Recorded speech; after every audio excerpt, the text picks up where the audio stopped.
আমার direct doctor Yunus বলে দিছে খাদ্দামা যেন যে অবস্থায় ভাবি সেই অবস্থায় দর্শন করবি, কিন্তু আমি করি না।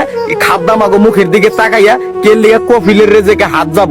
কফিল সব সময় কিন্তু একটা কথাই বলে, খাদ্দামা তুমি আবার আমি তোমার।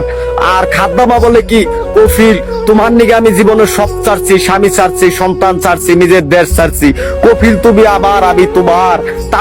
ডাক্তার ইনুসে আমার অর্ডার দিছে তোর বউর বুদার মধ্যে কাঁচামরিচ লাগাইবা লাগে, কিন্তু আমি আর লাগাইতাম না, আমার প্রবাসী বোনেরাও সাথে লাগাইবো।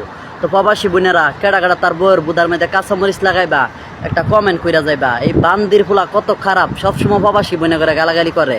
ওই নদীর ফুলা তোর কি শর্মের পানি দা দইছে না?